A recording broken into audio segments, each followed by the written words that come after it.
For 2 years, I sat through dinners at my fiancé Marcus's family home, and for 2 years, his mother Linda made it clear I wasn't good enough for her son. I grew up modestly. My dad drove a delivery truck, my mom worked at a school cafeteria, and I put myself through nursing school with loans and double shifts. Marcus's family, on the other hand, came from old money. His grandfather had built a chain of successful hardware stores decades ago, and the family had been comfortable ever since. Linda never let me forget the gap between our worlds. "It's just so refreshing that Marcus found someone so practical," she'd say at dinner, in a tone that made practical sound like an insult. She'd ask pointed questions about my student loans in front of guests. She once joked that I should make sure the prenup is fair to everyone, while looking directly at me. Marcus, to his credit, defended me constantly, but it created tension between him and his mother that clearly exhausted him. I told him more than once that I didn't need his family's approval, just his loyalty. He gave me that, at least. The person who never joined in on Linda's comments was Marcus's grandfather, Walter, the family patriarch who'd actually built the hardware store empire from nothing.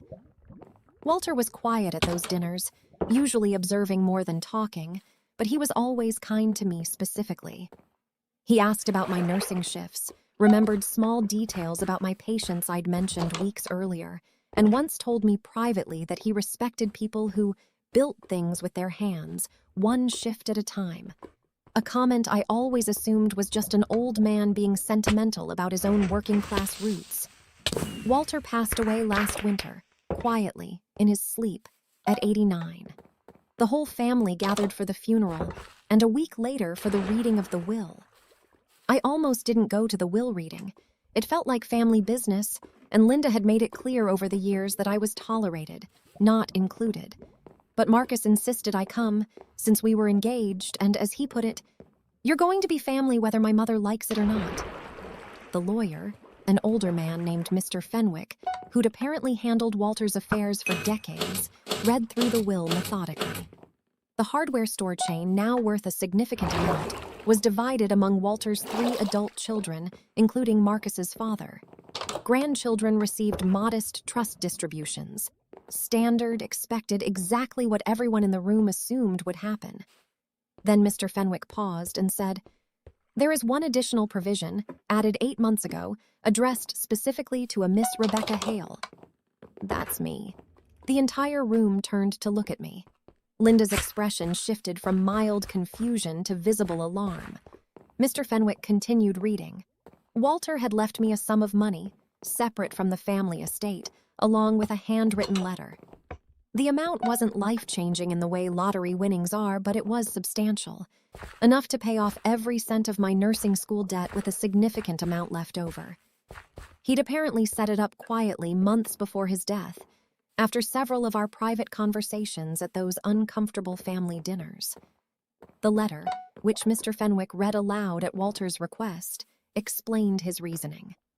Walter wrote that he recognized in me the same drive and work ethic that had built his entire company from nothing, and that he'd watched, dinner after dinner, as I endured casual cruelty disguised as concern with grace he admired. He wanted to make sure that whatever happened with Marcus and me in the future, I would never have to feel financially small in that family's presence again. Linda was silent through the entire reading, her face rigid. When Mr. Fenwick finished, she finally spoke, her voice tight. "That's a very generous gesture. Unexpected, but generous." Marcus, sitting beside me, was crying, not from sadness, but from something like vindication. He squeezed my hand under the table. Here's the twist that made this story ripple through the extended family for weeks. Walter's letter didn't stop at explaining the gift to me. He included one more paragraph, addressed generally to the rest of the family, gently noting that he hoped they would reflect on how they treated the people who joined their family through marriage, adding that wealth built without character isn't worth passing down. He didn't name Linda directly, but everyone in that room knew exactly who those lines were written for, and Linda knew it more than anyone. The dinners changed after that. Not overnight and not perfectly. Linda isn't a different person just because of one letter. But the comments about my background stopped. The pointed questions about loans disappeared. She's never apologized outright, but she's never needed to. Walter said what needed saying, and he said it in a way that made it impossible for her to argue back without looking exactly like the person his letter described. Marcus and I got married in the spring. Walter's chair at the reception was left empty on purpose, with a single place setting at Marcus's request. I like to think he would have approved of that practical, sentimental little touch. It felt right for a man who spent his whole life quietly noticing who actually deserved a seat at the table.